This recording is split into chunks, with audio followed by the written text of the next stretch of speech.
specifically from the Oromia region and Somali region, our brothers, our neighbors, welcome. We are very glad to welcome you in Hargeisa. Especially our distinguished guest, the Vice President of Oromia State, Mrs. Chaltu Sani Ibrahim. Your visit here have two significant remarks today. One is that you are the first Vice President of the Ethiopian State, the most populous region in Horn of Africa, and you are representing the second largest nation of Africa, Oromia, and those from the Nigerian Papani people. The second remark is that we are very glad you are a lady, Vice President, Muslim, and a Muslim girl. That encourages our girls and women to have that positions. And I hope our men will take that example. Thank you very much for your attention. Akabtirta. Naga. Galato Agardia. Inta kadib waxaan doonayaa inaan aad u muujiyo maanta kulankan aynu ku qabsano warshadaheena inagu wixii aynu hayno iyo waxaynu isu sheegaynaa weynoo dhay laakiin waxaynu u baahannahay inaynu caalamka gaar ahaan dalalkeena jaarka ah ee aynu u baahannahay ee maanta aynu soo siyaartay fariintaynu u dirayno iyo waxaynu hawada u marayno aynu ka wada hadlo marka hore sidii uu yidhi Bashir wasiir ganacsiga dowladda Soomaaliya Ethiopia waa runtiisa waxaanu hay jaar waxa la yiri jaarkaaga ma dooran kartid waad ku qasbantay halkoo inaga ilaahay waa isku keentoray Oromadu waa dadka ugu badan geeska Afrika Soomaalina way isugu dhow yihiin dhinac walba marka hore Afrika Oromada iyaka Soomaaliga boqolkiiba 80 waa isku حتى هو أفكار تكون بركة تم مع المدير دور عشرة. إيريك استوى أكتا ورمضة أف سوماليا 50% واسكجم. هذا واحد سوق هذا ترى ذا حيته واسكت. وبيا لما سده أفا شام أردوغ سجى بداية. كل ما سبحانه. مركز أكتر لكنك وين اسكوه السنة. مدقك إنك على هذا وينك قاتل مسا إياك على هذا وينك قاتل وحول بحثها ويلك اسكودون بقول كي بس جاش ولكن قاعد سجل لوش لو اسكو حدا وحنو شيء كنا أول ليال حتى تهين لبدا دولة إثيوبيا الصومالية ورمضة إلى هاي السلوك إنه هو نجيب اسكو كان ترى ونسكو طلب أدون كانوا يروحوا كوباية أدوية بض يبر أنا جو بض يبان شغله إذا نبر يبان شغله لا بض يبان كلام مارمية ولا جينا وين نسكح له وحالي وح رو ماتيريال إيه وناكسن إلى قرنية كواكم سنة كره وحي كإيمانيين حق إثيوبيا الصومالية دجن يقرمض كوا شمالنا قارتين ويتون ويبلارتها قار السودان بيك حاجة بضة قار كينيا اللي حريريان قار حاجة الصومالية اللي حريريان يدور له إيجي جغرافي حتى تاريخ القرى كذا الصومال لا تكبح تري دور كنا سنة كور لما تودوا حكي سو بحتيرون إثيوبيا حول ذهب معدن بالقري وحول مركا يدور صاير سكوننا هاي وحمانت فرحة وينوها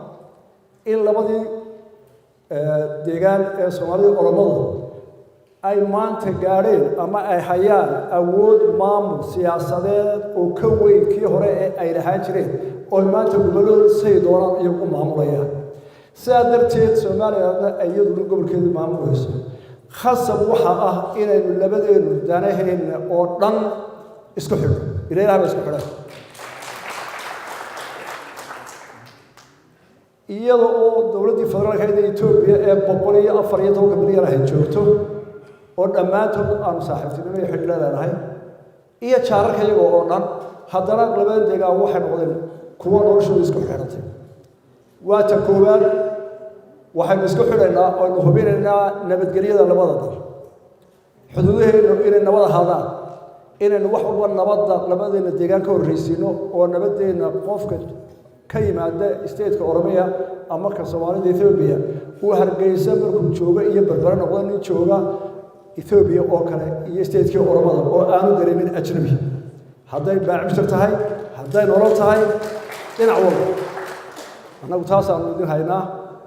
idinkana idin rajeynaya sidii uu sheegay Bashir annagu xeeb joog baanu nahay hadday Soomaali oo dhan ba tahay badankeedu xuduudii isticmaalka dhiga Soomaalida badba ku xiran dhulkii barwaaqada ahaa waa laga gooyay intiisa badan marka haddaan annagu xeeb joogno oo xeeb joogna dee wax la arkay magaal baa tiino maxbaati marka bariga hore ii doori weyn marino waxba la sidoo ii doori jiray imika waan idin adeegayaal baan service baan ka wada marka service adeegna diyaarada yaa loo adeega ninka xoolaha leh yaa adeega ka aan xoolaha lahayn marka hadda idinku joogtaan xoolaha dahabkii macdantii petroolkii dhulkii weynaa ase annagu aanaan weli dhaqaali burugaha soo saarno badii annaga xog soo saareen waxa khasaba inaan soo cali ku adeegno idinkuna aan idinku qasabno adeegayaga inaan soo raacdaan jaban ayaan ka shaqeynaynaa idinkana khayr baan ka rajeynaynaa waxaan rajeynaynaa in ganacsiga isku xidhanto in dhaqan yaqaanku isku xidhmo in dhalinyarada iyo ciyaaruhu isku xidhmaan aad iyo aad inaan u kordhino isku xidhaanteeda markaa soo dhawaada intaasaan kaga baxaya tabadaheena ku dheeraan maayo raggii horeeyaa sheegay warshadaheenu waa bilow waa curdin weli warshado waaweyn oo aynu lugaa ugu taageera ma jiraan laakiin waynu ku soconnaa dhaqaalaheennaa koraaya warshadaheennaa koraaya ganacsadeennaa koraysa dowladdaa koraysa weli curdin baynu nahay dhibaatooyinkeennu way badan yihiin waa isanu xalli karnaa marka la isugu tago dowladdu iyadoo dhaqaalo badan haysan oo inta badan waxay dehashaaba aynu dhaqaalo yaryahay haddana sanadkan 14 milyan bointu iyo dhibic laba ayaanu 14 milyan iyo dhibic laba malyan oo dollar oo cashuur dhaaf ayaanu shaasin waxaana tahay waa dhibaato aad u weyn dhaqaale oo dowladda saaran waxaan isugeynaa ku rajaynahay inaan wixii kale ugu darro annagu rajaynayna inay noqon doonaan kuwa kore ee dalka dhaqaalihiisa iyo shaqaalihiisa ku xidhaan doono maadaama iyagu waxay saaran yihiin waxaa kaloo aad iyo aad u mahadnaqayaa ganacsatada oo dadaalaysa waxaa la yidhaahdaa maaragtay dhowr qolaan heshiisooda waa is haysta oo mar walba haddana heshiis oo kala maarmo isku xidhan qolada miidiyaha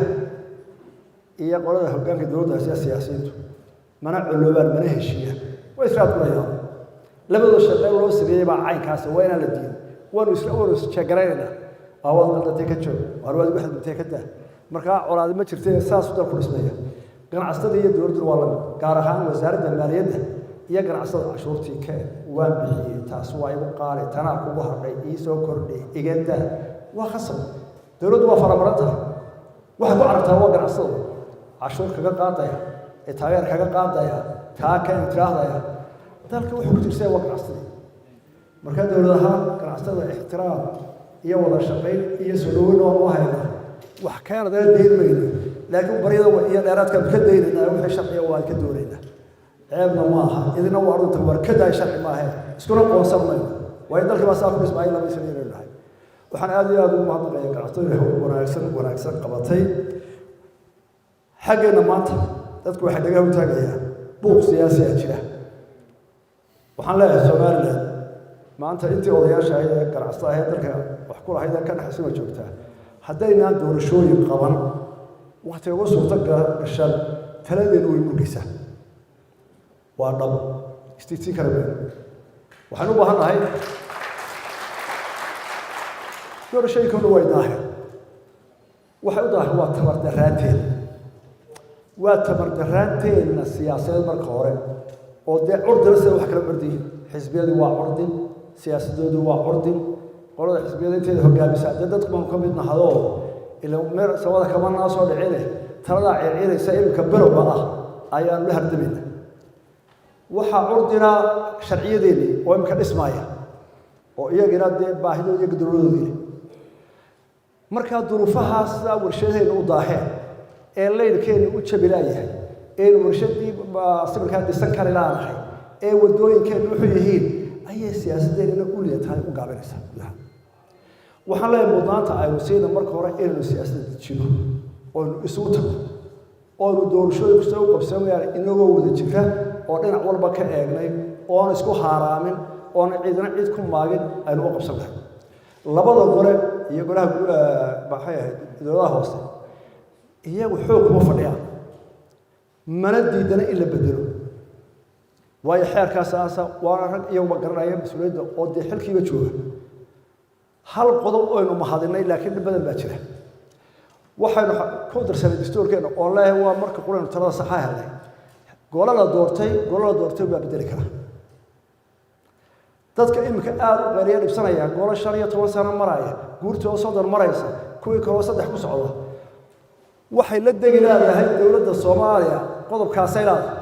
golo bedel ha gaaro waayo raagideedu waa dhibaato laakiin waxay dhaantaa foodada iyo isdhexyaaca la waayicid ما حلالين إلى الدوام قريش الموضوع تمر درهنا كرت وحنا وامات وحال سلامي ده حجال بانو عيد والبا رد قريش جوا إلى الديار يهين إلا بدله لكن هو يستفشر على الدنيا عايز سوقا يا حرامي يذهب مرها وكرم شرع ما قطع وكان بدوبيه برلمان أردت بالحياة يا شرع يقول هذا لو كانوا قاضيا أنا وأنا سحاب كبرت روى حاله لكن وحوي دي وإلى الوحي نقدر نضمينا ونعرف ربنا doorashada saddex qodob hortaagan ka ugu muhiimsan waa dhaqaalaha waxaan leeyahay Soomaaliya haday doorashada dhaqaalaha bixin weydo oo cid kale ka bixiso wariga socon mayso nin taladiisa ka bixiso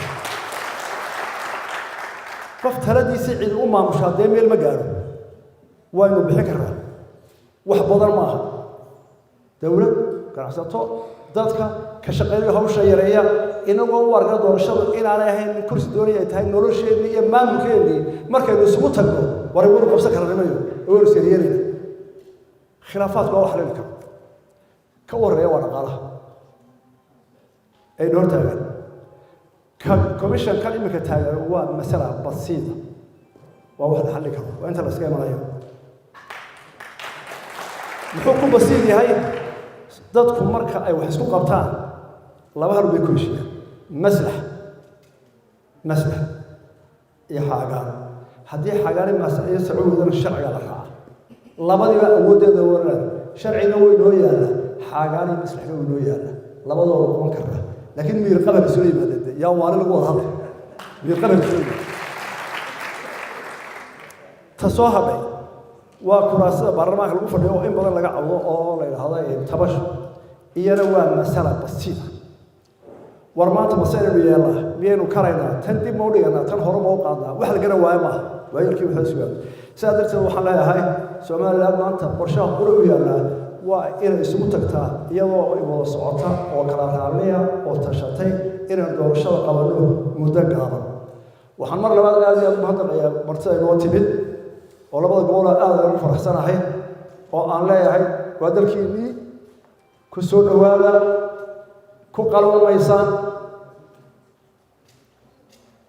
Ethiopia oo dhanna iyo jaararka oo dhanna nabadda iyo wada shaqaynta ayaan u helay qodobka aan ku sii faraya qoladan walaalaheena waxa weeye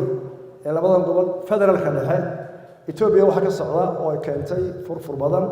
waxaana ku baaqday in geeska Afrika saddex galo oo la walaaloobo oo la israaco aad iyo aad baan u soo dhaweynaa geeska Afrika oo saddex galo oo walaaloobo waxaan isweydiinaynaa sidee la isku xigalayaa ee loo walaaloobaya qof wali dal waliba wuxuu eegayaa dantiisa isdhexgalka iyo qabsiga wuxuu eegayaa qof waliba inuu dantiisa ka dhex arko oo helo waxaan ilaa globalization kan maanta 20 sano Mareykanku waday dad badan baa iska dhex arki waayay oo dantooda qabsaday maanta geeska Afrika inuu isdhex galo oo wada shaqeeyo waxa uu tajiiday khilaafka Soomaalida ee joogtada Soomaaliya waxa isku haysaa balabta markay midoobada maxay ku midoobayna waxaan ku celinayaa in badan ay Soomaaliya inay midoodo oo jaarkeeda dhibta ka deyso iyaduna iska deyso oo wax qabsato waxay ku xiran tahay inay caqliyad keento war biskii hore inaga duuysteen u midoona